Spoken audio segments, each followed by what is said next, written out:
All right, how's everybody doing today? Hotep, hey, this is Michael Imhotep, founder of the African History Network, host of the African History Network show. All right, share this broadcast on social media platforms. Give us a thumbs up, give us a heart, give us a like. Hope everybody's doing well today. So it is Monday, February 20th, 2023. And some of you all saw me on Faraji Muhammad's show, The Culture, today on the Black Star Media Network. And at the end of our discussion, I talked about my 12-week online course that I teach on Saturdays, Ancient Kemet, the Moors, under my Alpha, Understanding the Slavery in School. We deal with thousands of years of history and what leads up to the transatlantic slave trade taking place. Okay, it's been some time since I've done a overview or a preview of the actual content of the course. Now, a lot of people about the content of the course, and we have there's 250 slides in the class. I do a PowerPoint presentation. We have book references, articles, video clips. There's about 250 slides. There's probably about 60, 70 articles that we reference in the class. And this is a 12-week online course, okay, that I teach. Now, we can't start studying our history in slavery, even when we deal with the transatlantic slave trade. We can't start in 1619. I know the 1619 project is airing on the Hulu channel right now, but we can't start in 1619. We can't start in the 1440s. With the Portuguese getting involved in the transatlantic slave trade, and the Portuguese are the first ones involved in 1441 with Anton Gonzalez going into Mauritania.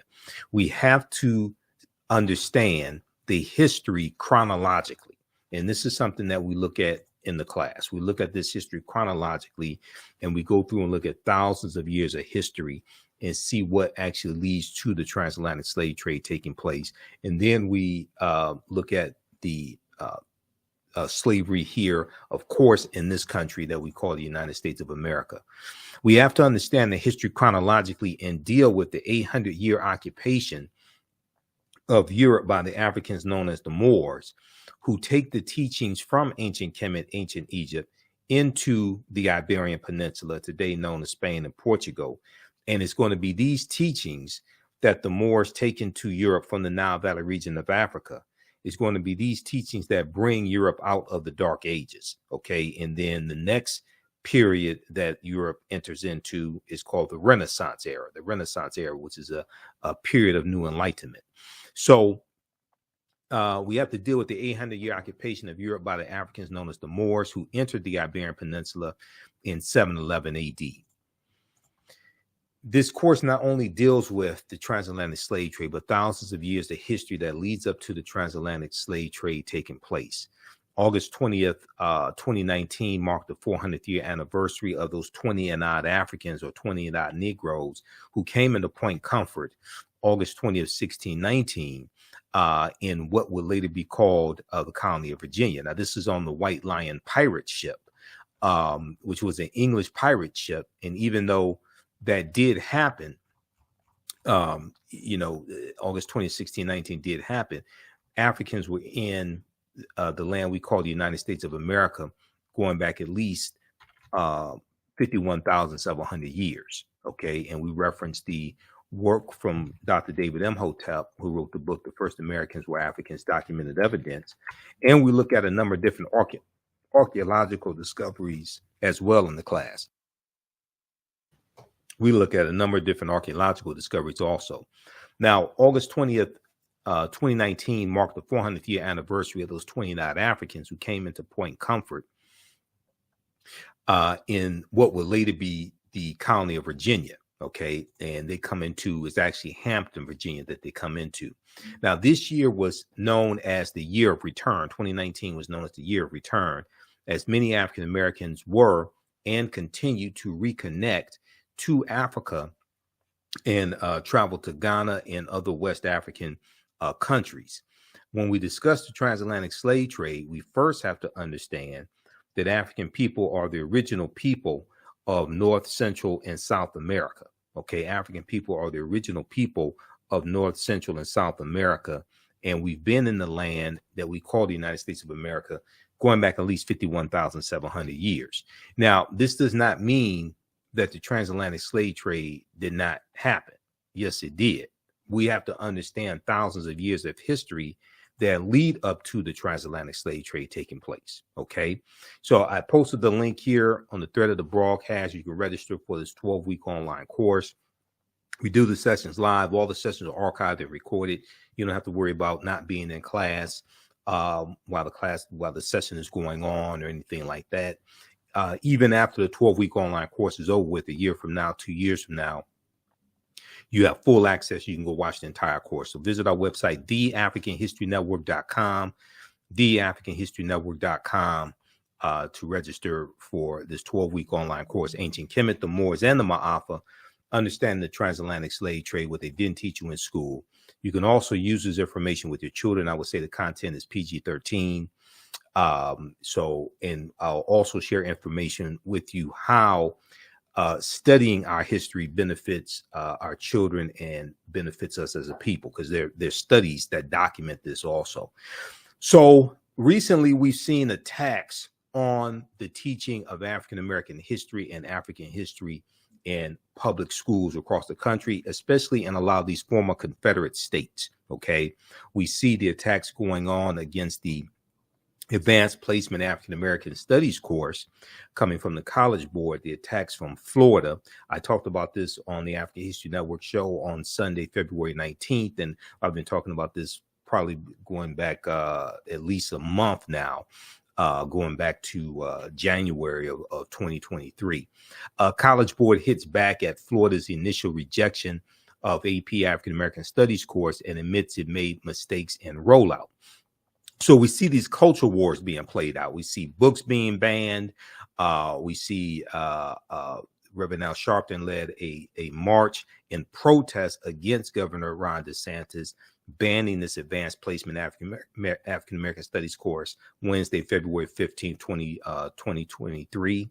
Okay, so we saw that take place. We've seen after Juneteenth became a federal holiday in 2021, signing the law became a federal holiday, we started seeing a lot more articles being written about Juneteenth. And this article here from the New York Times is a very interesting article.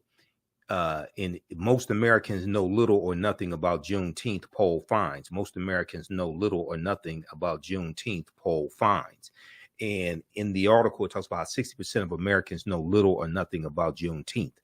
And be quite honest with you, a lot of the information that's floating around about Juneteenth, a lot of that is inaccurate. It wasn't the last day of slavery. There's a lot. The Emancipation Proclamation did not free the enslaved Africans. So there's a lot of misinformation floating around. We see attacks on teaching. We see attacks on having Black History Month in schools also because of these anti-critical race theory laws. So in 2022, we saw a lot of stories that dealt with how it's harder to celebrate Black History Month and teach it in schools that have these new laws, these new rules. This article here from Axios.com, new rules are limiting how teachers can teach Black History Month. New rules are limiting how teachers can teach Black History Month. And then we see stories about what I call slave lessons gone wrong, or stories about slavery gone wrong. This is an article from the USA Today, Mock Slave Auctions, Racist Lessons, How U.S. History Class Often Traumatizes, Dehumanizes Black Students. Okay, so you have this article here that's from 2021, and then this one, Republican state lawmakers want to punish schools that teach the 1619 Project. So we see these attacks on the 1619 Project. We see these attacks on teaching African American history, African history, etc. And a lot of this has to do with white fear. A lot of this has to do with the fear of the browning of America. Okay, which is why us understanding our history is so critical right now. Yes, it should be taught in every school across the country, as Dr. Carter G. Woodson, who created Negro History Week in 1926, as he correctly stated. Yes, it should be. But what we're dealing with is the fear of the browning of America, and the fear that some white people have that by the year 2043, white people will no longer be the majority population in this country. So if we look at this article here from June 20th, 2018 from the New York Times, fewer births than deaths among whites in majority of U.S. states. Okay. And in this article from the New York Times, it talks about how deaths now outnumber births among white people in more than half the states in the country. Demographers have found signaling what could be a faster than expected transition to a future in which whites are no longer a majority of the American population. The Census Bureau, the U.S. Census Bureau, has projected that white people could drop below 50% of the population around 2045, a relatively slow-moving change that has been years in the making. But a new report this week, when this article came out, it came out in June of 2018. But a new report this week found that white people are dying faster than they are being born now in 26 states out of 50, which is up from 17 states out of 50 just 2 years prior. And demographers say that shift might come even sooner. Quote, "It's happening a lot faster than we thought. It's happening a lot faster than we thought," said Rogelio Saenz, Saenz, who is a demographer at the University of Texas at San Antonio and a co-author of the report. It examines the period from 1999 to 2016 using data from the National Center for Health Statistics, the federal agency that tracks births and deaths. He said he was so surprised at the finding that at first he thought it was a mistake. And we know one of the large contributing factors is the opioid crisis and how it's devastated a lot of white Americans in various states.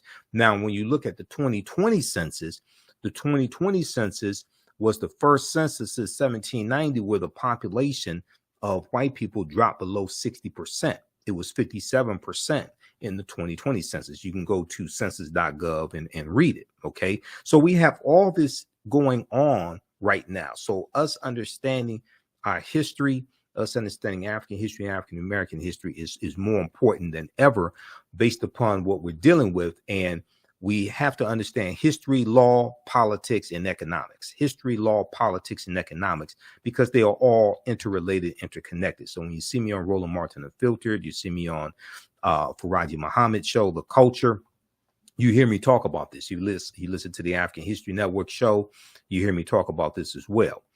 Okay, now, so the 1619 project, you've heard me talk about it. You've heard there's some good information there, but you've heard my criticisms about it.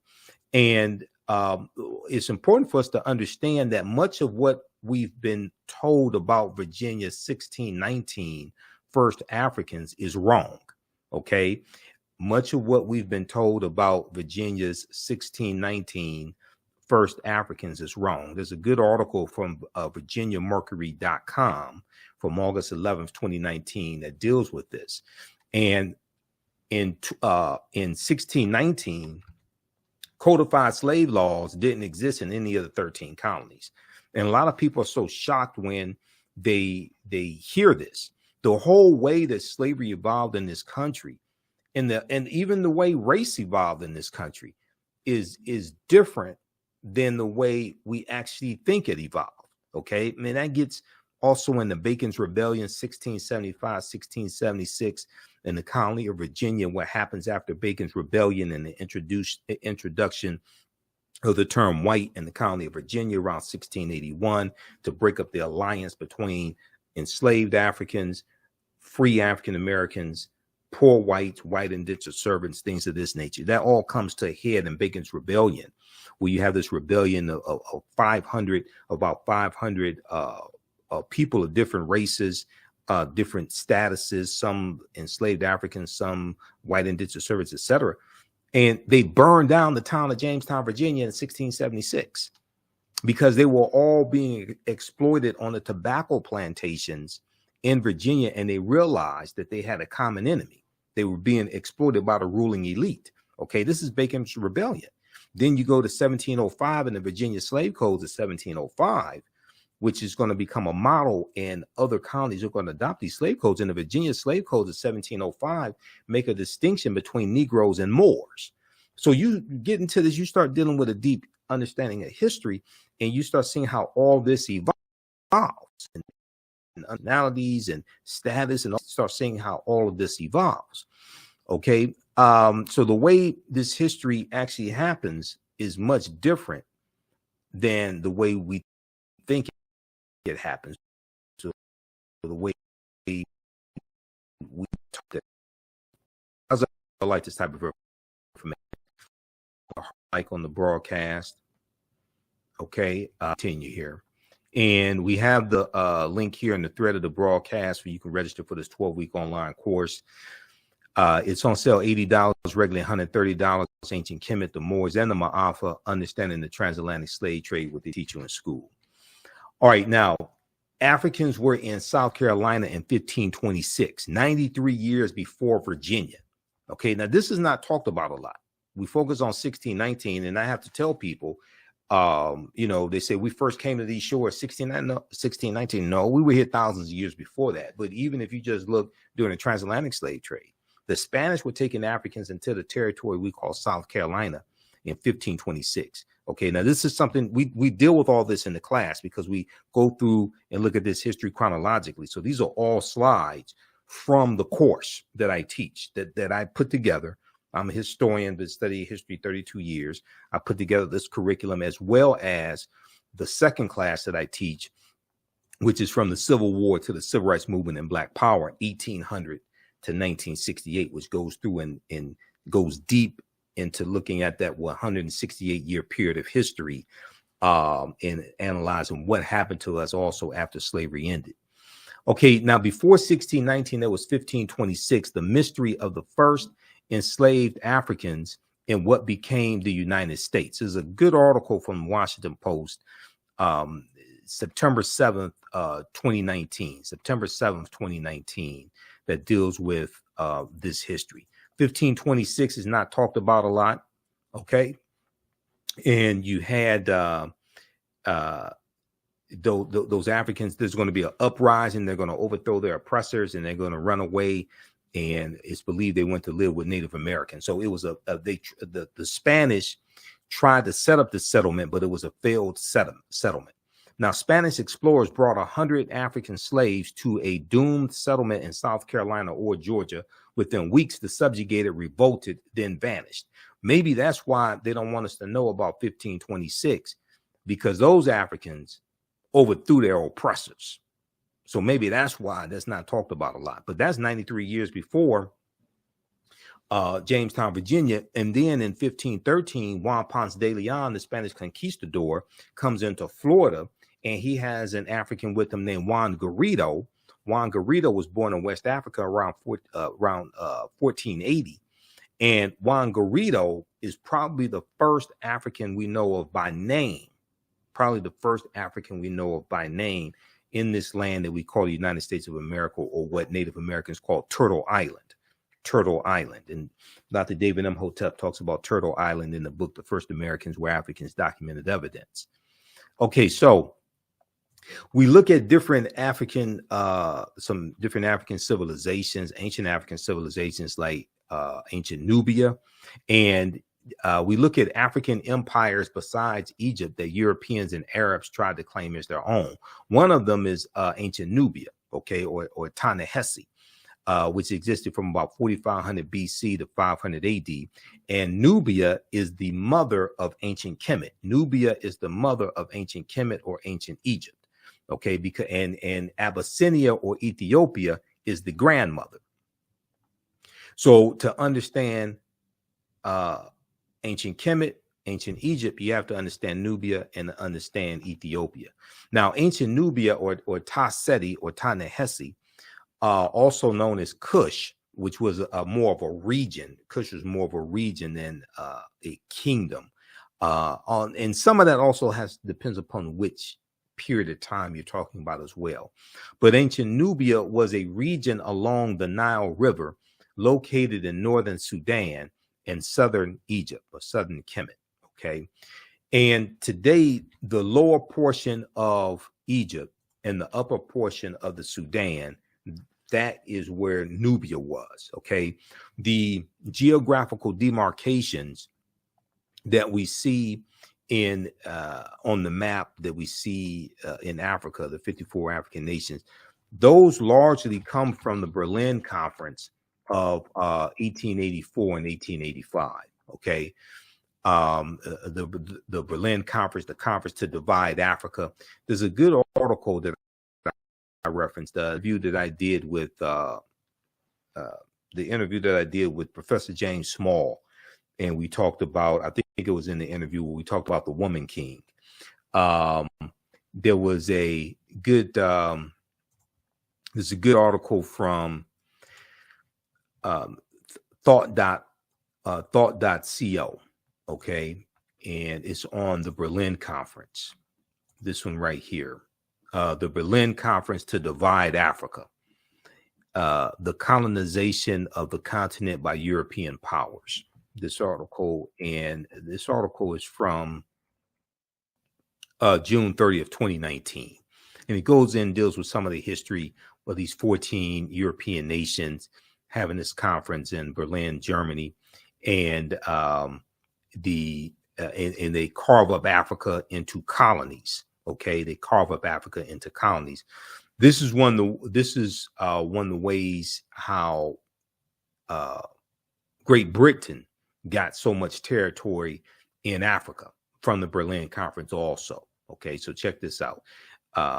This deals with the Berlin Conference of 1884 and 1885. There was no African representation at the Berlin Conference. Okay, there was no African representation at the Berlin Conference. These were all Europeans. Now, it was, so when we look at Nubia, it was home to some of Africa's earliest kingdoms, known for rich deposits of gold.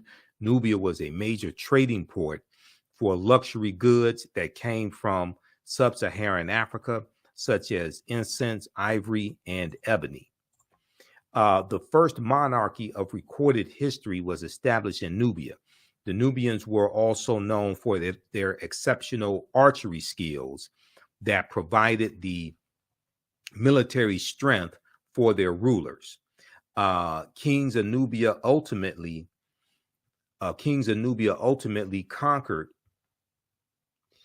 and ruled Egypt for about a century, for about 100 years. Monuments still stand in modern Egypt and Sudan at the sites where Nubian rulers built cities, temples, and royal pyramids. Now, also, there are twice as many, when we look at the Sudan today, there are twice as many pyramids in the Sudan as there are in Egypt.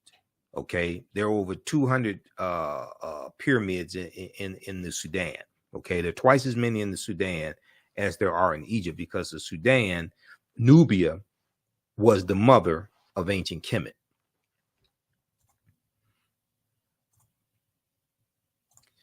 Okay, now in the 1800s, the Western world's interest in Nubia was awakened by the rediscovery of the ancient empire's monuments, which were reported almost simultaneously by individual British, French, and American explorers. Many of them found it difficult to credit indigenous Africans for building such a civilization. So they tried to say that the Nubians were white as well, just like they tried to say that the ancient Egyptians were white, or some of them said that, some of the archaeologists said the ancient Egyptians were brown skinned Caucasians or something like this, or they tried to say they were Semites, anything but black Africans. They could not admit that these were Negroes. Okay, they could not admit that these were black Africans. They had to be Semites. They had to be brown-skinned Caucasians, biracial, triracial, something like that. All right, in this this clip right here, you have a scientist, a white scientist, disappointed when he finds out that ancient Egyptian pharaohs were Black Africans. They did the scientific analysis, and he had to admit that they were Black Africans. He was disappointed when it happened. This was from this clip was from the History Channel, and we actually posted this on our Facebook fan page, the African History Network. He got thousands of likes. It went viral. Now, during the 1840s, German Egyptologist Carl Richard Lepsius, Lepsius, asserted confidently that the Greek term Ethiopian, when referring to ancient civilized people of Kush, did not apply to Negroes, but was used to describe the reddish-skinned people closely related to the Egyptians who belonged to the Caucasian race. Okay, they do whatever they can to discredit it. They don't want to admit these are Black Africans. Now, Nubia was the first recorded monarch in history. Ancient Egypt is the first major civilization in Africa for which records are abundant. It was not, however, Africa's first kingdom. A March 1st, 1979 New York Times front page article written by journalist Boyce Rensberger reported, quote, evidence of the oldest recognizable monarchy in human history preceding the rise of the earliest Egyptian kings by several generations has been discovered in artifacts from ancient Nubia. End quote. Now, the artifacts including hundreds of fragments of pottery, jewelry, stone vessels, and ceremonial objects such as incense burners were initially recovered from the Cusco Cemetery by Keith C. Seal, a professor at the University of Chicago. Okay, so then we look at the Punic Wars, and we look at civilizations like Carthage and the Carthaginians and their fight against the Romans in the three Punic Wars as well. Now we know Carthage is in North Africa. It's in the area that today is Tunisia. We look at Hannibal Barca, okay, who was a Carthaginian, one of the greatest military strategists in history. He became a general at the age of 26. So we go through and look at that and the Punic Wars and their fight against Rome. We look at the Battle of Cannae, 216 BC, where Hannibal Barca defeats the Roman army, and the Roman army, they lose about 70,000 soldiers in one day. It's looked at one of the greatest military victories in history.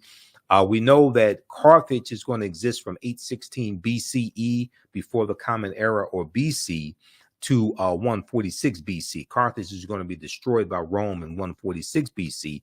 And you also deal with Publius Cornelius Scipio Africanus in the Second Punic War. And after the Battle of Zama in 202 BC, when Publius Cornelius Scipio Africanus defeats Hannibal Barca, was Publius Cornelius Scipio at this point, is going to be after the Battle of Zama that Scipio takes the surname Africanus. Africa was not named after Publius Cornelius Scipio Africanus. He took his surname after the Battle of Zama in 202 BC. And I go through and we deal with linguistics and understand language in the class also, because Africa is a Latin word. Ca is a Latin suffix denoting land. The prefix Afri refers to the Afri, who are a group of Black African people in Algeria and Tunisia. That area where Tunisia used to be called Carthage. Okay, so in Africa means land of the Afri. Okay, it's not named after a Roman general. Africa was not named after a Roman general at all. So as you get deep into the history, then you start studying language and seeing how it relates to history. And a lot of these myths that are being pushed fall apart. Carthage was founded in the 9th century BCE, before the Common Era, on the Gulf of Tunis. From the 6th century BCE onwards, it developed into a great trading empire covering much of the Mediterranean and was home to a brilliant civilization. In the course of the long Punic Wars from 264 BCE to 146 BC, Carthage occupied some of Rome's territories before finally being destroyed by its rival in 146 BCE.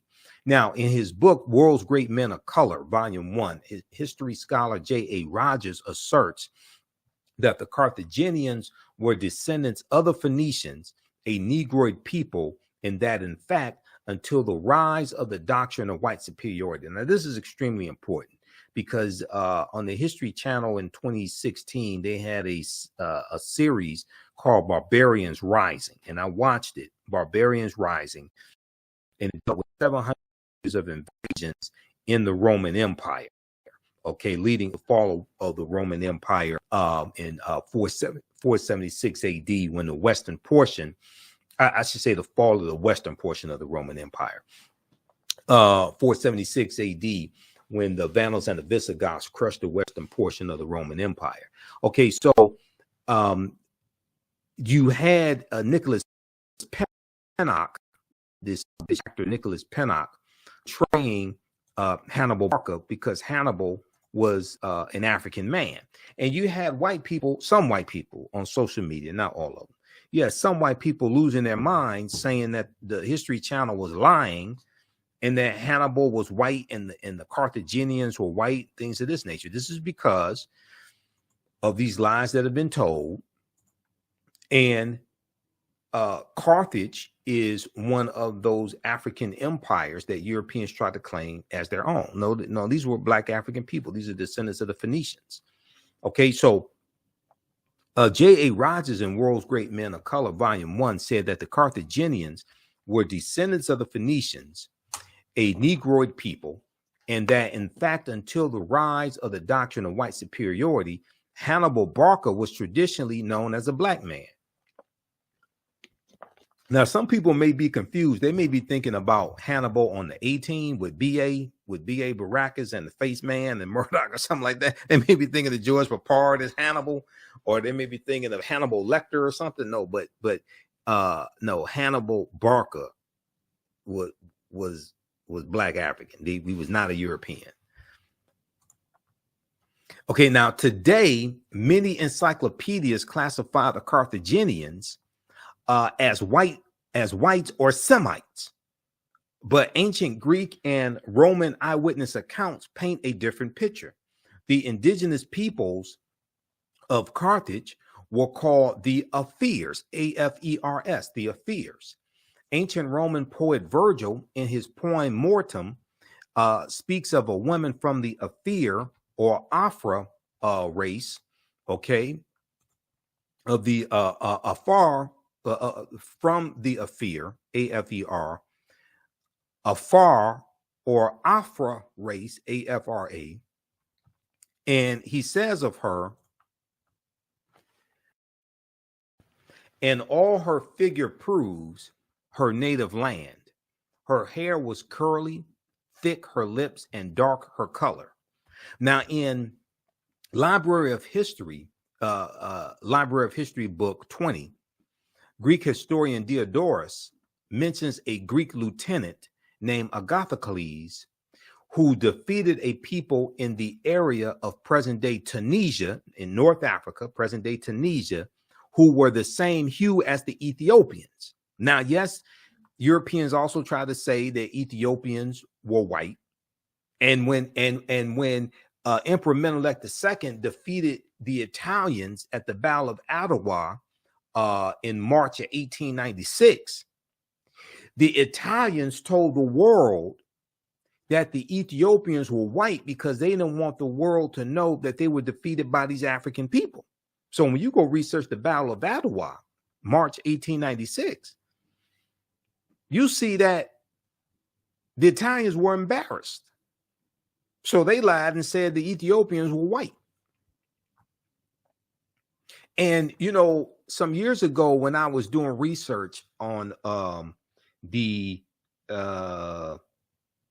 mythology of Andromeda and Cassiopeia. There are two constellations named Andromeda and Cassiopeia, but they're named after mythological African women. And this comes out of you have them in Greek mythology, but these were African women, because we know, like, Zeus, who's the king of the gods in Greek mythology. Zeus, according to Greek mythology, they tell you Zeus came from Ethiopia. Okay, because Zeus was African. But I was researching Andromeda and Cassiopeia, and I came across a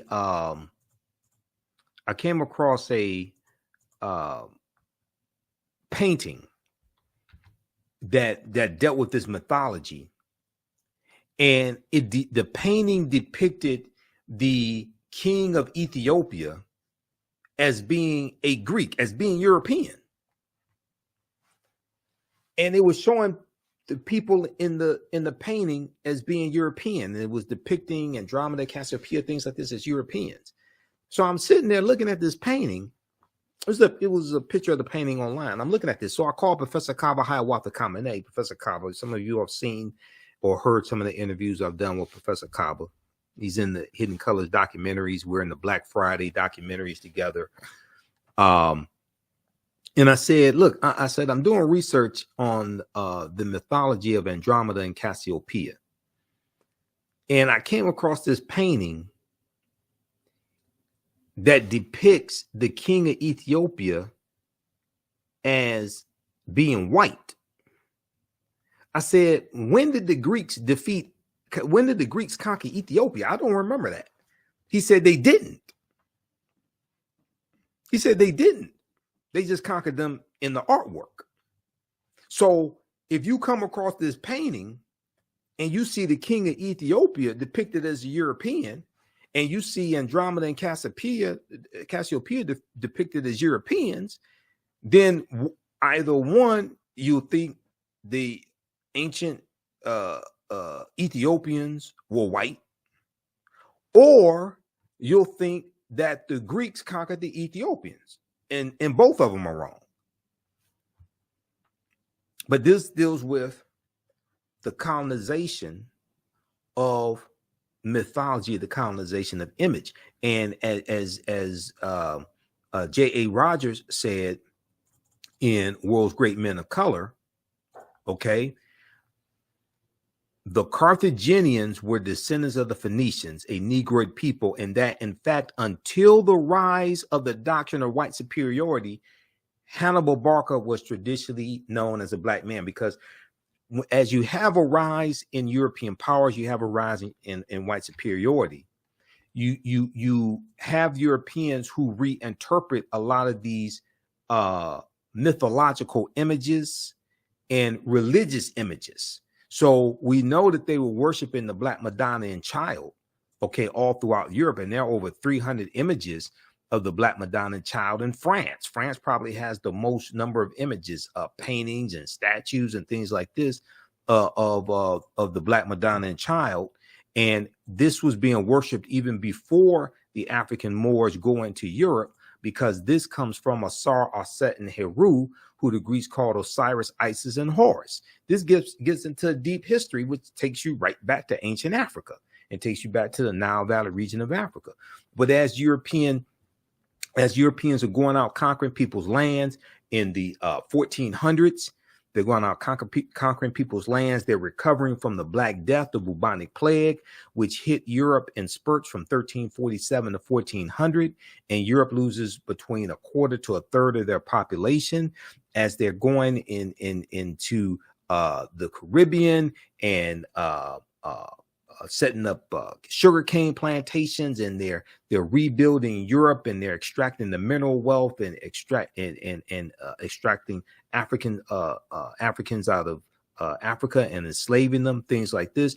You start seeing a reinterpretation of a lot of these different figures, images, etc. And as you have a rise in European powers, you have a rise in the dominance of the European phenotype. And we go from the Black Madonna Child to the decolorized version of that with the white Mary and Jesus. Okay. All right, Kate. Now, how do you all like this type of information? Give us a thumbs up, give us a heart, give us a like on this broadcast. Visit our website, theafricanhistorynetwork.com, theafricanhistorynetwork.com. And we have the information right on the homepage of the website. 12-week online course, Ancient Kemet, the Moors, and the Ma'afa, Understanding the Transatlantic Slave Trade, what they didn't teach you in school. So this class is on sale, $80 right now. Our next class is Saturday, March 4th, 2023, 2 p.m. to 4 p.m. Eastern Standard Time. Click right here to register for the full course. So I do the sessions live. All the sessions are archived and recorded. Even after the 12-line course is over with, you can go back and watch the entire course as much as you want to. You'll have full access. All right.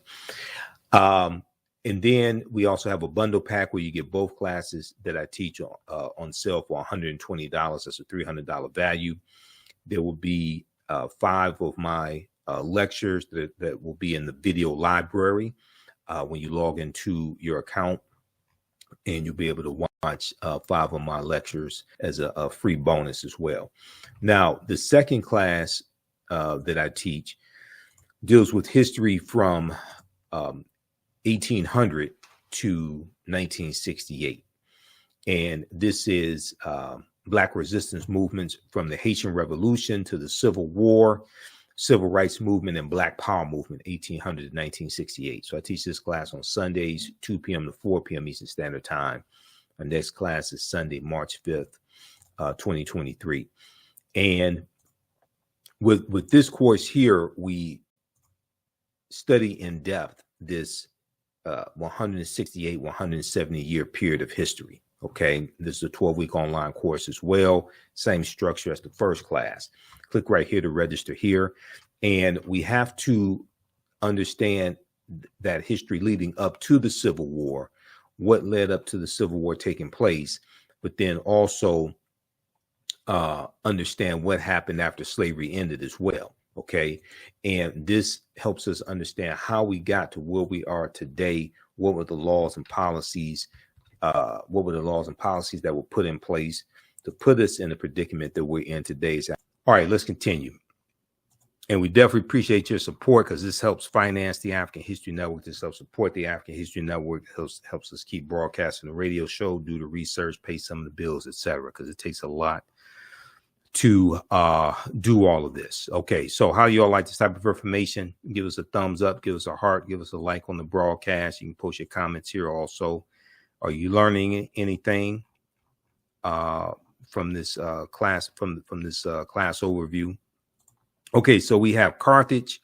Europeans try to claim Carthage for themselves also, and we deal with Carthage in the class. And the Punic Wars, we talk about Numidia also, which existed from about 202 BC to 46 BC, because we go through and we'll look at different African civilizations. We'll go through and look at a chronology of thousands of years of history. Now, Numidia was another great Black Berber Libyan nation in northern Algeria during the time of the Romans and Carthaginians. It began as a sovereign state and later alienated and later alternated status between a Roman province and a Roman client state. It is considered to be the first major state in the history of Algeria and the Berber world. Okay, it's considered to be the first major state in the history of Algeria and the Berber world. All right. Now, Numidia has also been classified by European and Arab historians as a Caucasian or Semitic built civilization. However, in his book, The Destruction of Black Civilization, Dr. Chancellor Williams declared that Libya was once so nearly all Black that to be called a Libyan meant that one was Black. Okay, Libya was once so Black that to be called a Libyan meant that one was Black. The Greek historian Herodotus, writing about Libya in his Histories, Book 4, stated, quote, "One thing I can add about this country, so far as one knows, it is inhabited by 4 people, of which 2 and 2 are not. The indigenous people are the Libyans and the Ethiopians. The Libyans and the Ethiopians. The former, the Libyans, occupying the northerly, and the latter, the more southerly parts. The immigrants are the Phoenicians and the Greeks. Now, one of the most famous Berber Moors of the Roman times was Massinissa, the king of Numidia, who assisted the Romans against the Carthaginians during the Punic Wars. Okay, so he teamed up with the Romans to help defeat the Carthaginians. And when you study Hannibal Barca and the Punic Wars, you read about the Numidians siding with the Romans. Okay, all right, now evidence that proves that African people sailed to the Americas long before Columbus. There's a good article from the AtlantaBlackStar.com that deals with this history. And we deal with, there's about 60 or 70 articles that we reference in the class. There's 7 books that we reference also in the course. You don't have to buy any of these books to follow along. I use the books as reference, and we scan the pages and show you the text on the screen. But we can look at from Christopher Columbus himself, because Columbus kept a diary. According to renowned American historian and linguist Leo Weiner of Harvard University, one of the strongest pieces of evidence to support the fact that African people or Black people sailed to America before Christopher Columbus was a journal entry from Columbus himself. In Leo Weiner's book, Africa and the Discovery of America,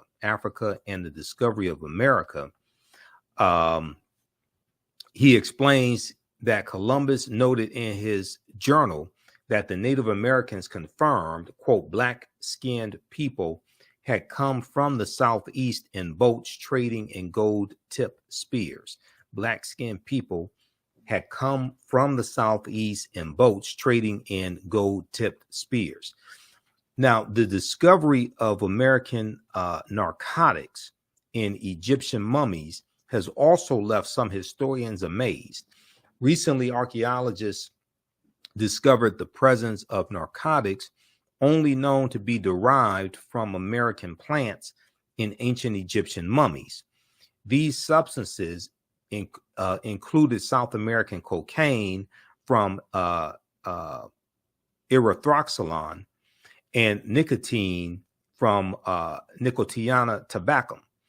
German toxicologist Svelta Balabanova reported the findings, which suggest that such compounds made their way to Africa through transatlantic trade that would predate Christopher Columbus' arrival by thousands of years. Now, we know Columbus never came to the land we call the United States of America. The closest he comes here is 90 miles away, but he's in the Caribbean.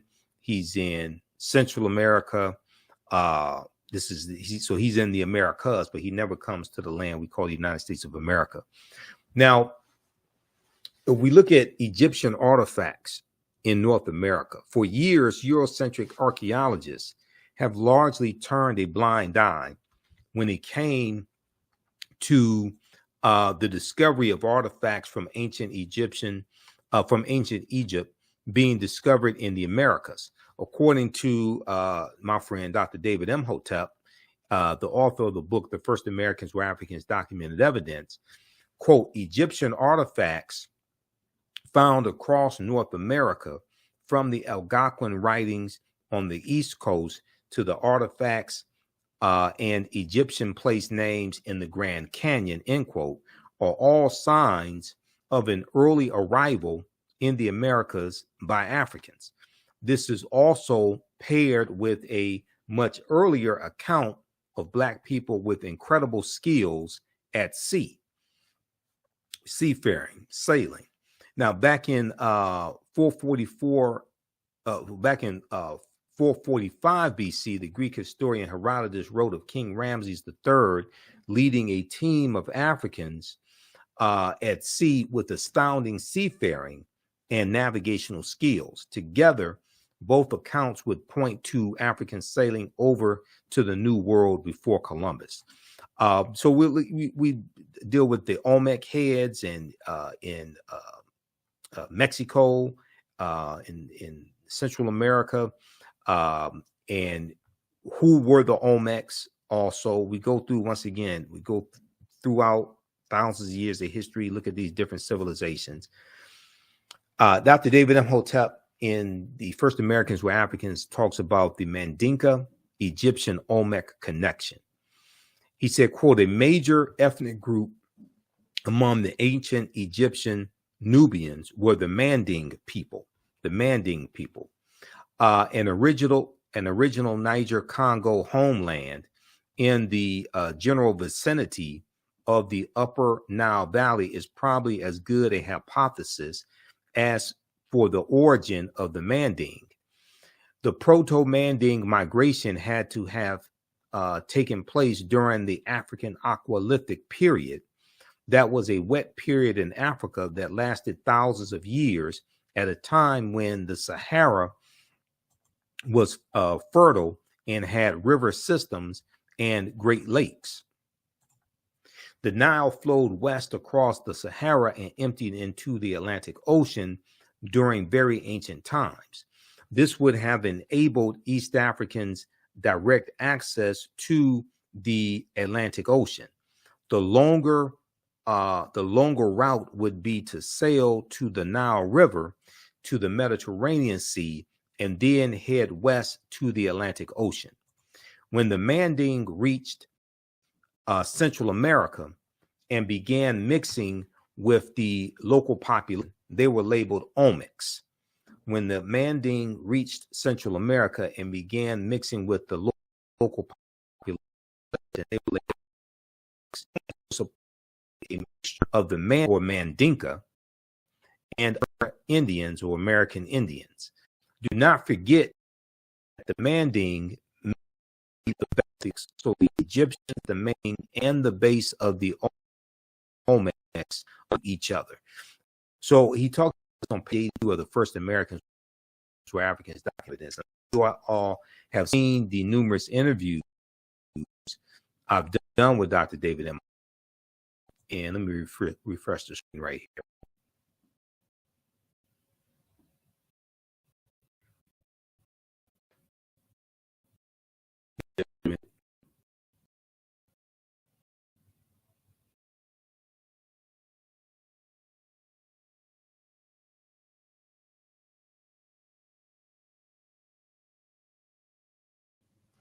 Okay, we're back. I had to refresh the screen there. Okay, so can everybody, you all should be able to hear me okay?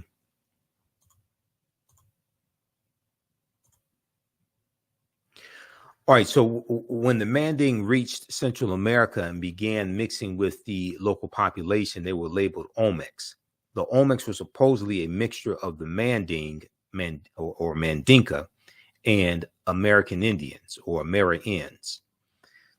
Do not forget that the Manding made up the base of the Olmecs, so the Egyptians, the Manding, and the base of the Olmecs are related to each other.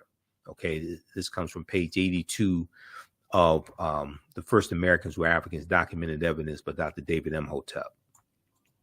His book is a fantastic book, and his first book is out of print. The second book came out in 2021.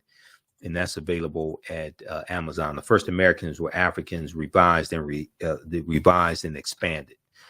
Now, in 1311 AD, thousands of years after the Olmec arrived, the Mandinkan Muslim Abu Bakr II sailed 2,000 ships from Mali, West Africa, in the Atlantic, headed west. When they reached South America, they left signs on the rocks at the mouths of rivers, warning followers of dangerous or friendly natives. So Dr. David Imhotep talks about this on page 88 of The First Americans Were Africans, Documented Evidence. There's also a good article from face-to-faceafrica.com called Way Before Columbus, Ancient Malayans Sailed to the Americas in 1311 AD, Common Era, face-to-faceafrica.com from December 5th, 2018. In this article, It says, according to a number of sources, Abubakar II, Mansa, which means king, Mansa of the Mali Empire in the 14th century, led Malayan sailors to the Americas, specifically present-day Brazil, almost 200 years before Christopher Columbus arrived. Abubakar II ruled what was arguably the richest and largest empire on earth, covering nearly all of West Africa. The BBC reported in the article, Africa's Great Explorer, which came out December 13th, the year 2000, on the saga of Abubakar II. He left with 2,000 boats, by Malayan scholar Gausu Diawara. Notes, Abubakar wanted to find out whether the Atlantic Ocean, like the great river Niger that swept through Mali, had another bank. He had traveled extensively throughout and outside of the African continent, already owning most of the continent. His predecessor and uncle, Sundiata Keita, had already founded the Mali Empire and conquered a good stretch of the Sahara Desert and the great forests along the West African coast. Okay, so we look at West Africa and Ghana, Songhai, and Mali, but also Mansa Musa is also related. There's a relation between Mansa Musa and the fictitious character of T'Challa in Black Panther in Wakanda. Now, there's a good article from history.com, the official website of the History Channel, that talks about this, okay? Because we deal with the film Black Panther in the course, because Black Panther relates to African history, African culture, African language, African spiritual systems. There are 11 different African cultures that are infused into the film Black Panther. Ruth Carter, who was the costume designer, she studied African cultures for 6 months. Okay, Ruth Carter, who won an Oscar for her costume designing for the film Black Panther. And she incorporated 11 different African cultures into the movie. Okay, so this article here talks about, from the history.com, it says, in the vast fictional universe of Marvel Comics, T'Challa, better known as Black Panther, is not only king of Wakanda, he's also the richest superhero of them all. And although the title of wealthiest person alive involves a tug of war between billionaire CEOs, the wealthiest person in history, Mansa Musa, has more in common with Marvel's first black superhero. Mansa Musa became ruler of the Mali Empire in 1312 Common Era, or AD, taking the throne after his predecessor, Abubakar II, for whom he'd serve as deputy, went missing on a voyage he took by sea to find the edge of the Atlantic Ocean. Mansa Musa's rule came at a time, now this is extremely important right here. Mansa Musa's rule came at a time when European nations were struggling due to raging civil wars and a lack of resources. Okay, so Europe was dealing with poverty, famine, disease, civil wars, things like this, while West Africa is thriving, while the Mali Empire is thriving.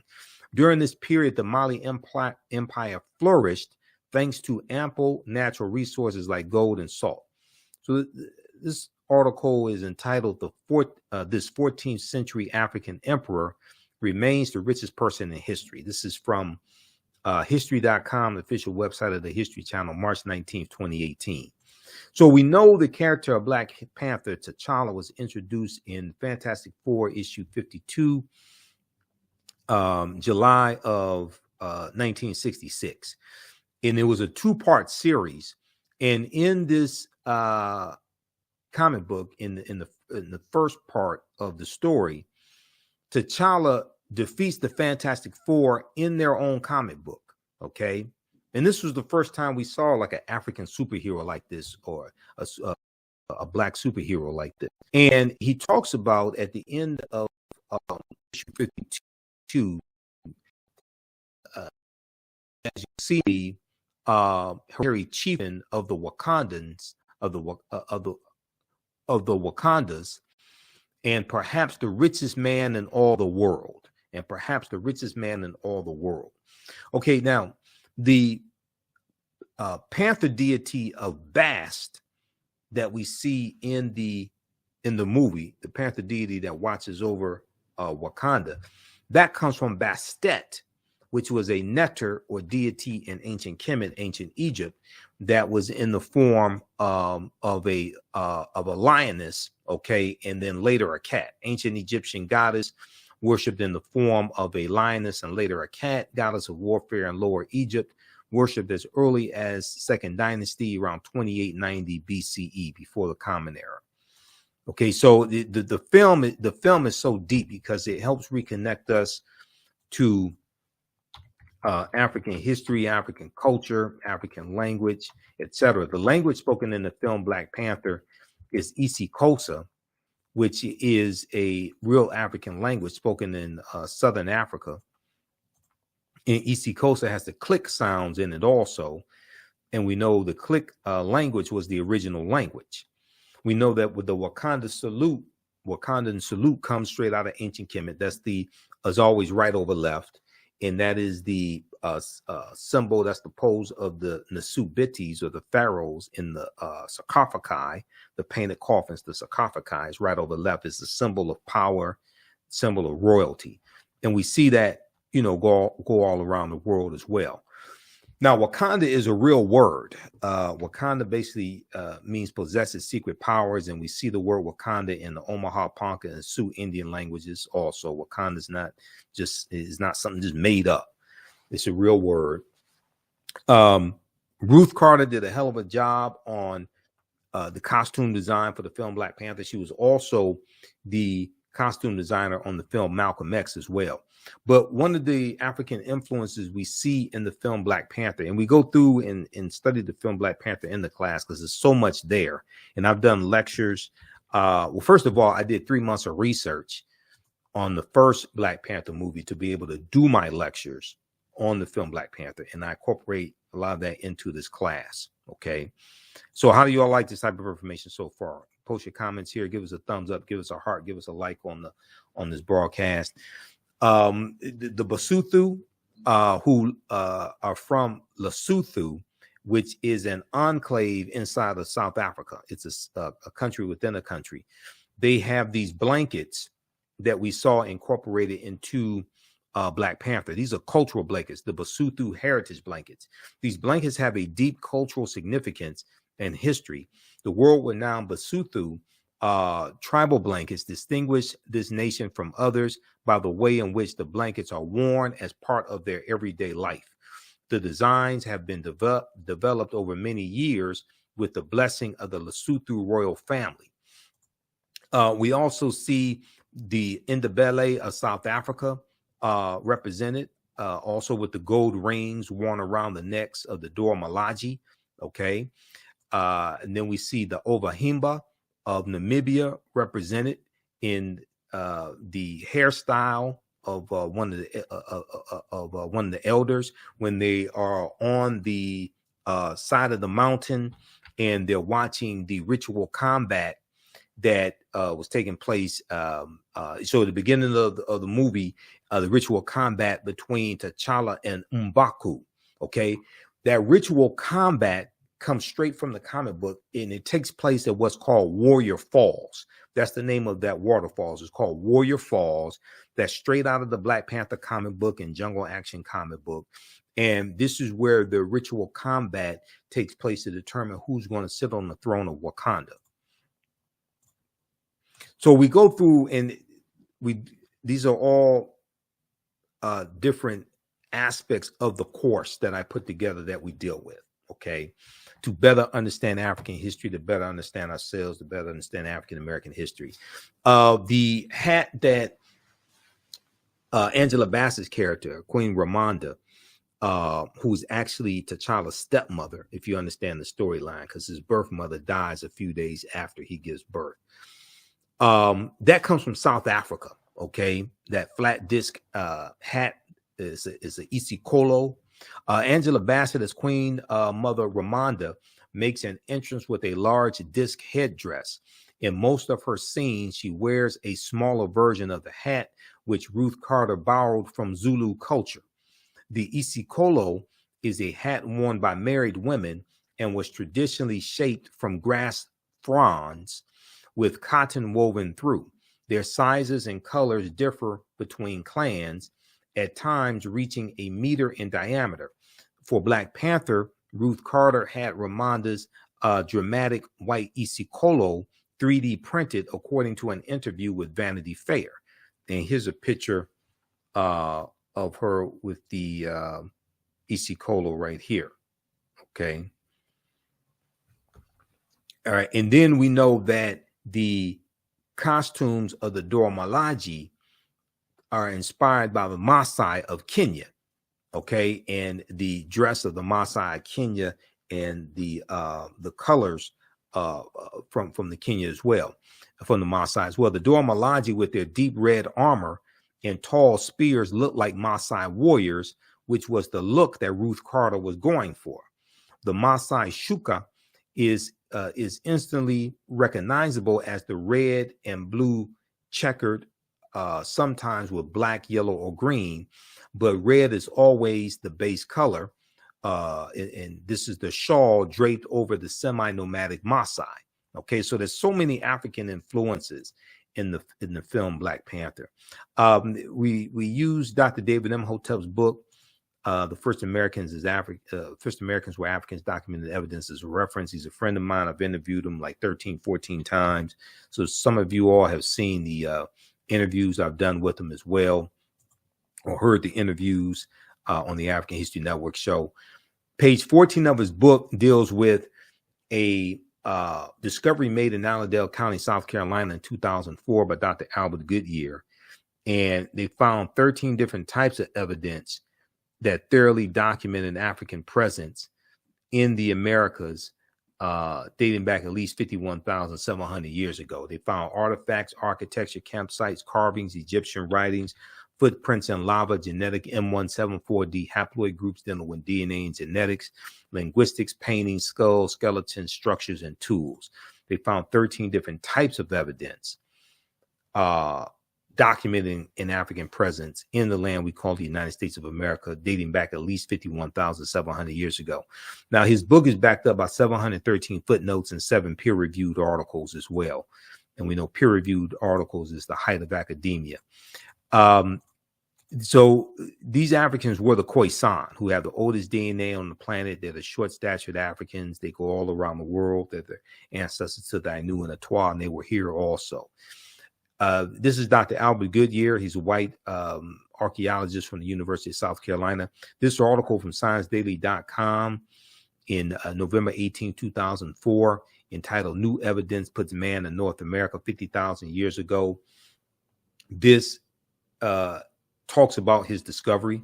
Okay, ScienceDaily.com, they have all type of archaeological discoveries, scientific discoveries, etc. there. So the Khoisan,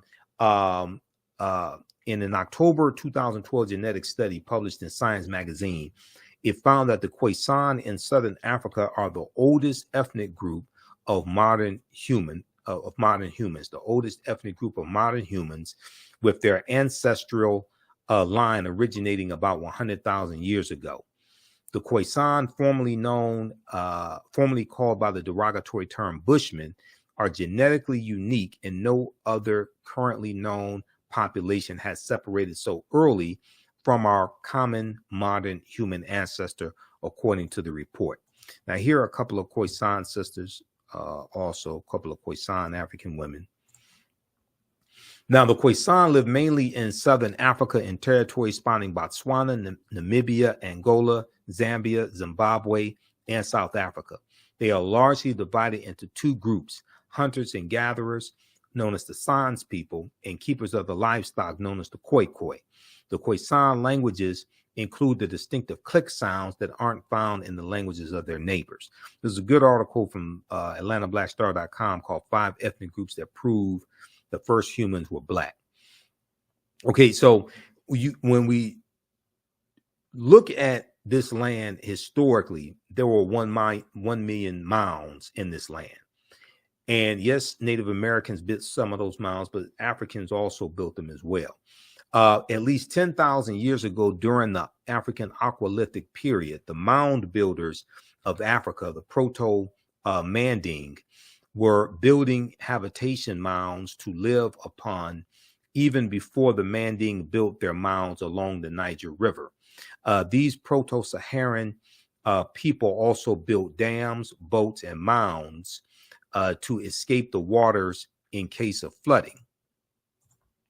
There are also large erections formerly called Native American mounds, now known to be African mounds, that are shaped like pyramids that are found across North America. The largest ones surviving today are in the Mississippi Valley. The largest of all was the Cahokia Mound, that's in East Illinois, Cahokia, near the area where the Mississippi and Missouri rivers converge. Now, Cyrus Thomas, director of the Eastern Mound Division of the Smithsonian Institute's Bureau of Ethnology in 1881, said, quote, distinct from the American Indians, there was a race of mound builders in America distinct from the American Indians. Now, there were 1 million, end quote, there were 1 million Indian mounds in North America. Today, there are only about 100,000. If you read pages 71 through 74, the first Americans were Africans, documented evidence by Dr. David Imhotep. He talks about these mounds. So we go through and look at all this history. We look at this history chronologically, thousands of years of history. We also look at archaeological discovery. So in our class on Saturday, our next class on Saturday, we're going to look at some archaeological discoveries. Class 2 and 3 will look at archaeological discoveries. This is a big one that came out in June 2017 that blew everybody away. Visit our website, theafricanhistorynetwork.com, theafricanhistorynetwork.com. And we have the information right on the homepage of the website. 12-week online course, Ancient Kemet, the Moors, and the Ma'afa, Understanding the Transatlantic Slave Trade, what they didn't teach you in school. So this class is on sale, $80 right now. Our next class is Saturday, March 4th, 2023, 2 p.m. to 4 p.m. Eastern Standard Time. Click right here to register for the full course. So I do the sessions live. All the sessions are archived and recorded. Even after the 12-line course is over with, you can go back and watch the entire course as much as you want to. You'll have full access. All right. And then we also have a bundle pack where you get both classes that I teach on sale for $120. That's a $300 value. There will be 5 of my lectures that will be in the video library when you log into your account, and you'll be able to watch 5 of my lectures as a free bonus as well. Now, the second class that I teach deals with history from 1800 to 1968. And this is Black resistance movements from the Haitian Revolution to the Civil War, Civil Rights Movement, and Black Power Movement, 1800 to 1968. So I teach this class on Sundays, 2 p.m. to 4 p.m. Eastern Standard Time. Our next class is Sunday, March 5th, 2023. And with this course here, we study in depth this 168, 170 year period of history. Okay, this is a 12-week online course as well. Same structure as the first class. Click right here to register here. And we have to understand that history leading up to the Civil War, what led up to the Civil War taking place, but then also understand what happened after slavery ended as well. Okay, and this helps us understand how we got to where we are today. What were the laws and policies? That were put in place to put us in the predicament that we're in today? So this archaeological discovery came out and it blew away the archaeological world. We're older than we thought. New find pushes human origin back 100,000 years. This is from NBCnews.com. June 7th, 2017. June 7th, 2017. Modern humans evolved much earlier than previously thought, researchers reported on Wednesday. New discoveries at a rich site in Morocco show modern humans were hunting and probably cooking game animals 300,000 years ago. 100 have believed until now. Okay. Until now. So this is over 100,000 years earlier than the discovery in Ethiopia that dates back about 195,000 years ago. New discoveries and new dating methods show that, in fact, many of the bones belong to modern Homo sapiens, and they lived as far back as 300,000 or 350,000 years ago. The earliest previous Homo sapiens bones date back 195,000 years ago, and they're from clear across the continent in modern-day Ethiopia. Taken together, the findings show modern humans were dispersed across Africa long before anyone ever thought. So the deeper they dig, the blacker the planet gets, the more research they do, the older we get. And what these archaeological discoveries are showing is that all of this is much older than we actually thought. African people are older than we thought. We were migrating out of East Africa earlier than we thought. We were here in this land we call the United States of America much earlier than we thought. We did not first come here conquered and shackled and chained by Europeans. No, this was our land stolen from us. This article from February 2010, New York Times, on Crete, new evidence of very ancient mariners. It talks about how stone tools were found on the Greek island of Crete over the course of 2 summers, and these stone tools date back 130,000 years ago, which pushes maritime sailing in the Mediterranean back thousands of years. It causes them to have to rethink everything, push the timeline back. The deeper they dig, the blacker the planet gets, the more research they do, the older we get.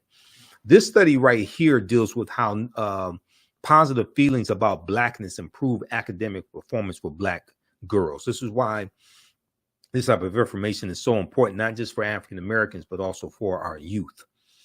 Believing that Black is beautiful, an important mantra of self-acceptance and self-love, could pay major dividends in school, a new study finds. An article in the Journal of Blacks in Higher Education, an article in the Journal of Blacks in Higher Education focuses on a new study from Sharita Butler Barnes, a professor at Washington University in St. Louis, which finds that young Black women with strong racial identity are more likely to be academically engaged, curious, and persistent. The survey looked at 733 Black middle and high school girls in 3 socioeconomically school districts in the Midwest. The study, called Promoting Resilience Among African American Girls, Racial Identity as a Protective Factor, was published on the Child Development Journal website, and found that feeling positive about being Black, along with feeling supported by their schools, correlated with the girls' greater academic motivation. Researchers also found that feeling good about your racial identity could act as a buffer for students in hostile or negative academic environments. Researchers also found that feeling good about your racial identity could act as a buffer for students in hostile or negative academic environments. Persons of color who have unhealthy racial identity beliefs tend to perform lower in school and have more symptoms of depression, end quote, Professor Sharita Butler Barnes noted. She went on to say, we found that feeling positive about being Black and feeling support and belonging at school may be especially important for African American girls, classroom engagement, and curiosity.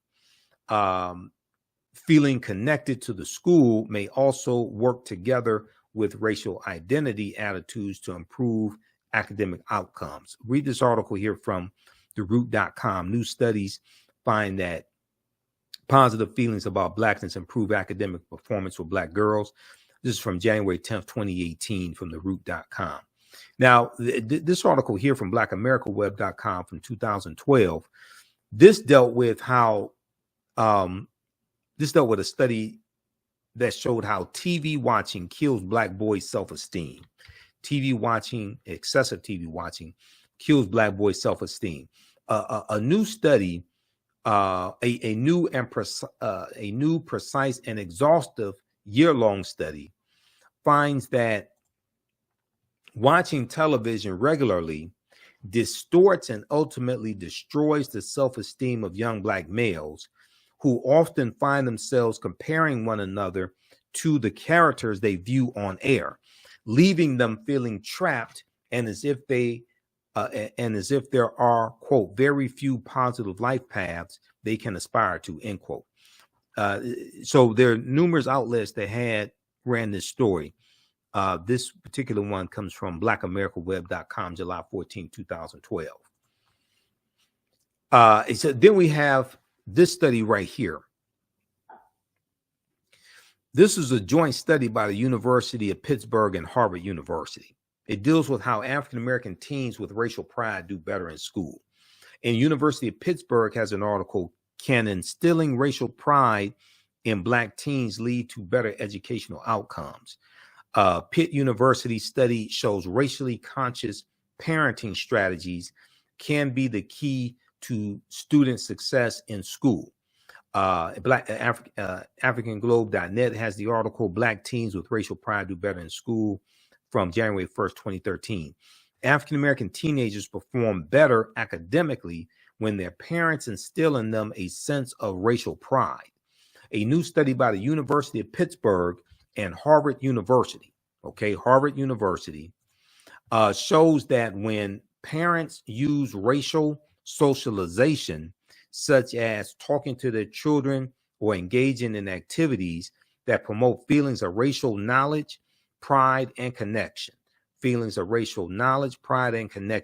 it offsets racial discrimination's potentially negative impact on students' academic development. Maybe this is why you have these anti-critical race theory laws, and they're attacking teaching African-American history, African-American studies, etc. And they may not say that you can't teach it, but when they put laws in place, anti-critical race theory laws in place that are very ambiguous, it causes a fear among teachers where they oftentimes don't know what can be taught.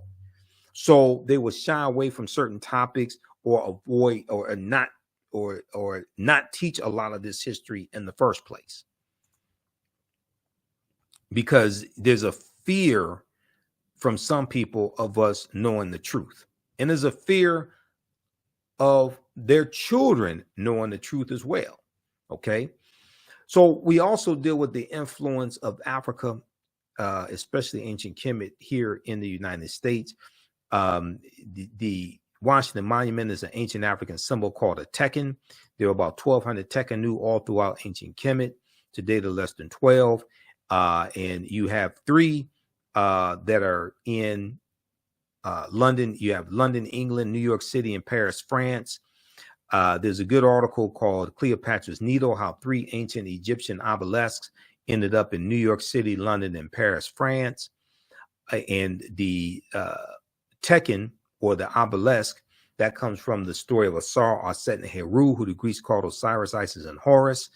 There were approximately 1,200 tekkenu built in ancient Kemet, but only about a dozen are found in Egypt today. Many of the tekkenu removed from Egypt are now in Istanbul, Turkey, London, England, Paris, France, Berlin, Germany, New York, Rome, Italy, Vatican City, and elsewhere throughout the world. The tekkenu are now called obelisks by their new owners, and few know their origin or that they symbolize the resurrection of the African king Asar, who the Greeks called Osiris. Tony Browder talks about this on page 17 of Egypt on the Potomac. This is one of the books we use in the class also. Once again, you don't have to buy any of these books, but we use them as reference. And I do scan the pages, so we show you the page on the screen. Now, the word Mason is derived from the Latin words mass and sun. Mason means child of light and expresses the desire to pursue light, which is a metaphor for the sun, which symbolizes knowledge. Okay, let's continue here, which symbolizes knowledge. So for eons, light was symbolized with knowledge and darkness was symbolized with ignorance. So when you talk about Europe being in the Dark Ages, it was referred to as a period of ignorance and raging civil wars and famine, things of this nature. All right, let's continue. Okay, so the term child of light or sons and daughters of light was first used to identify students who had completed 42 years of study in the temples of ancient Kemet. Many Masonic temples were modeled after the temples of Kemet, places where light or knowledge was imparted in a series of steps or degrees. So the concept of going to a liberal arts college, that comes out of ancient Africa as well. And George G.M. James talks about this in the book Stolen Legacy. And he talks about the 7 liberal arts in the concept of getting your credentials in going to an institution of higher learning and getting your credentials in a series of steps, in a series of degrees, associate's degree, bachelor's degree, master's degree, PhD. That comes out of the Nile Valley region of Africa also. Read Egypt on the Potomac by Tony Browder, pages 18 to 32. He talks about this. Now, Masonic temples are considered houses of learning or temples of learning. The term Mason or child of light is a direct reference to the highest degree of the Kemetic education system. The 33 degrees of instruction within Freemasonry represent a fraction, just a fraction of the 360 degrees of instruction that comprised the Kemetic system of education. Yet with less than 10% of the wisdom of ancient Kemet, Freemasons have held positions of influence and power throughout the world for over 200 years. Okay, read page 33. So we also look at things like why is Christmas celebrated on December 25th, because nowhere in the biblical text does it state that Yeshua or Jesus was born on December 25th. We look at the origins of Santa Claus coming from Sinterklaas, which is celebrated amongst the Dutch and, you know, in the Netherlands, and they have the celebration of Sinterklaas and Zwarte Piet. Zwarte Piet means Black Pete, and Zwarte Piet was a Moor in this mythology. And they have the parade beginning in early November, going throughout the Netherlands, and they commemorate Sinterklaas and Zwarte Piet coming from Spain into the Netherlands. All right, coming from Spain. Well, Spain is where the Moors going in 711 AD, led by General Tariq ibn Ziyad, going to the Iberian Peninsula. Okay, so Spain is very important. Now, who were the Moors? The Moors' ancestors were known as the Garamantes. These were a Black African people living throughout North Africa. Hannibal Barca was Garamanti, as well as St. Augustine. The Moors, according to George G.M. James in the book Stolen Legacy, were the custodians of the ancient Egyptian mystery system. These teachings will bring Europe out of the Dark Ages. These teachings will bring Europe out of the Dark Ages. Now, the word Moor is derived from the Greek word moros, which literally means black or a very dark color. The Romans adopt this word and call them Mari, M-A-U-R-I, Mari. The Mari were a Northwest African people who were very dark-skinned. The Romans will refer to the region of Northwest Africa as Mauritania, Mauritania is Latin and means the land of the black-skinned people. You'll also see the term Marish. Now, the Romans would later adopt the word as a reference for the black-skinned inhabitants they encountered in Africa. Golden Age of the Moor, edited by Dr. Ivan Van Sertima, is another book that we use in the class. And if you look at pages 527 and 187, you'll see references for that information. Okay, so we go through and we look at some of the history of the Moors also. Renoko Rashidi had a really good article for AtlantaBlackStar.com called Moors, Saints, Knights, and Kings, the African Presence in Medieval and Renaissance Europe. We use 2 of Renoko's books in the class. This is one of the books here. This is Black Star, the African Presence in Early Europe. Okay, Black Star, the African Presence in Early Europe. This is one of the books we use. And it deals with the history of the Moors in Europe. So the study of the African presence in history, whether in the African diaspora or Africa itself, is a really rewarding endeavor. In this study, we realized that slavery alone is not African history, and that the African history, everybody's history. The history of African people, Black people, is rich and comprehensive, inspiring, and often known. Nowhere is this more the case than the African presence in medieval and Renaissance Europe. Now, according to the Oxford English Dictionary, the Moors, as early as the Middle Ages and as late as the 17th century, were, quote, commonly supposed to be black or very swarthy, and hence the word is often used for Negro, end quote.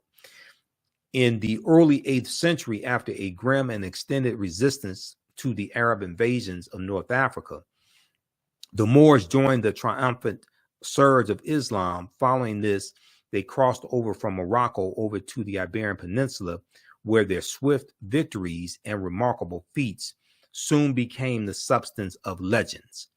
In July 710, Tarif, with 400 foot soldiers and 100 horses, all Berbers, successfully carried out a mission in southern Iberia. That was the reconnaissance mission, to get the lay of the land and see what's going on. Then Tariq goes in 711 AD. Tarif, an important city in southern Spain, is named after him. Then in 711 AD, Tariq ibn Ziyad goes in also, okay? And wasting no time to relish his victory, Tariq pushed on with his dashing and seemingly tireless Moorish cavalry to the Spanish city of Toledo. Within a month's time, General Tariq ibn Ziyad had effectively terminated European dominance of the Iberian Peninsula. Okay, so we also talk about Ghana, Shanghai, and Mali. One of the things that I've added to the class, because I've been teaching this class on and off since 2017, is we'll also talk about Queen Nzinga of the modern day Angola, because we know that the documentary from executive producer Jada Pinkett Smith is on Netflix now, African Queens, and the first installment deals with Queen Nzinga. And one of my teachers, Professor James Small, was a consultant on the series. Okay, so when I interviewed him in January, we talked about Queen Nzinga, and we talked about the African Queens series also. We also talked about Godfather of Harlem, because he's the technical consultant. He's the historical consultant on Godfather of Harlem. So we definitely have to deal with Christopher Columbus in this class to get a better understanding of the spread of the transatlantic slave trade and the involvement of Spain, because the Spanish are the second ones. The Spanish are the second ones involved in the transatlantic slave trade. Okay. And we know the Portuguese are the first ones involved, and Spain and Portugal are right next to each other. Now, convinced that, what was Columbus looking for? Convinced that he would find a new lucrative sea route to the Orient, to Asia, by sailing west to find silk, tea, spices, gold, etc. This was big business in the 15th century. Okay. Europeans lost their trading route to Asia because of the fall of Constantinople to the Ottoman Turks. Okay, so the Ottoman Turks captured Constantinople and thus divert the trade in Eastern European slaves away from the Mediterranean to Islamic markets. The Italians increasingly look to North Africa as their source for slaves. All right. Now, Columbus never found that direct water route from the west going east that he was looking for. When we look at where he goes on his 4 voyages, he never comes to the land we call the United States of America. Okay. He goes into Cuba, Haiti, Puerto Rico, Honduras, Panama, the Bahamas, Hispaniola. The western third of the island of Hispaniola is where Haiti is, etc. He never comes to the land we call the United States of America. If you go to history.com and search for Columbus, they have a good chart there. It shows you where he went on his 4 voyages. Now, what was the transatlantic slave trade? And how is this different from the slave trade? Now, the widespread enslavement of diverse peoples for economic and political gain has played a fundamental role throughout human history in the development of nations. Ancient Greek and Roman societies operated by using slave labor, as did many European countries in the modern period. As early as the Middle Ages, Mediterranean cities were supplied with Moorish black slaves from Muslim countries in North Africa. By comparison, the slave trade is a term which has grown to be associated specifically with the transatlantic trade or the triangular trade that spanned for centuries, roughly it goes back to 1441, but some people put it at 1518 because that deals with the Asiento de Negros of August 1518, signed by King Charles V of Spain, which drastically expands the transatlantic slave trade and increases the need for enslaved African labor.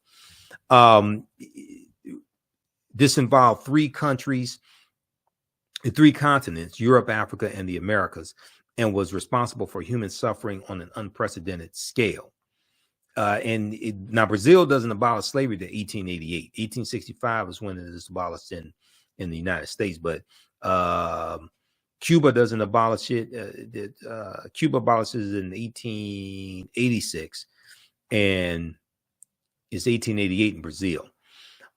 Now, slavery comes to the New World. African slaves were first brought to the New World shortly after the discovery by Christopher Columbus of the so-called New World. Legend has it that one slave was included in his original crew and that they could be found on Hispaniola, the island of Hispaniola, a site of present-day Haiti, as early as 1501. Upon his arrival in the Bahamas, Columbus himself captured 7 of the natives for their quote-unquote education, that's what he said, on his return to Spain. However, the slave trade proper only began in 1518 when the first African cargo direct from Africa landed in the West Indies. This is after the Asiento de Negros. The importation of Africans to work in the Americas was the inspiration of the Spanish bishop Bartolomé de las Casas, whose support of black slavery was motivated by humanitarian concerns. And de las Casas is a bishop. Bishop Bartolomé de las Casas, he travels on some of the voyages with Columbus. He keeps a diary and he documents the atrocities that Columbus inflicts on the indigenous people. And he said that Columbus was responsible for killing 12 million to 25 million indigenous people. Okay, so he's going to advocate that they stop enslaving Native Americans, try to save their souls. They suffered enough, and enslave African people, okay, and white people to a lesser extent. He argued that the enslavement of Africans and even some whites, proving that in the early period, slavery did not operate according to exclusive racial demarcations. He argued that this would save the indigenous American Indian populations, which were not only dying out, but engaging in large-scale resistance as they opposed their excessively harsh conditions. As a result, King Charles V of Spain agreed to the Asiento de Negros, or slave trading license of 1518, which later represented the most coveted prize in European wars, okay, as it gave to those who possessed it a monopoly in slave trafficking. And this drastically expands the transatlantic slave trade, okay? All right.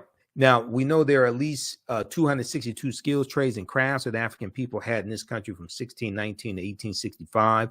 We were the anchor makers, artists, bakers, barrel makers, bartenders, basket makers. We dealt with decorative furnishing. We were jockeys, herb doctors, horse trainers, gardeners, brick makers, fishermen, engineers. The book of the Other Slaves, Mechanics, Artisans, and Craftsmen, 1978, by James Newton and Ronald Lewis, goes through and breaks this down. There were at least 262 skills, trades, and crafts that African people had in this country from 1619 to 1865. Okay, so this is just a sample of the type of information that we deal with in this 12-week online course that I teach. Ancient Kemet, the Moors, and the Ma'afa, understanding the transatlantic slave trade, what they didn't teach you in school. There's over 200 that we reference as well. Visit our website, theafricanhistorynetwork.com, theafricanhistorynetwork.com.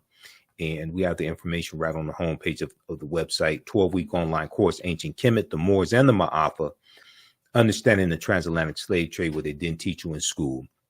So this class is on sale, $80 right now. Our next class is Saturday, March 4th, 2023, 2 p.m. to 4 p.m. Eastern Standard Time. Click right here to register for the full course. So I do the sessions live. All the sessions are archived and recorded.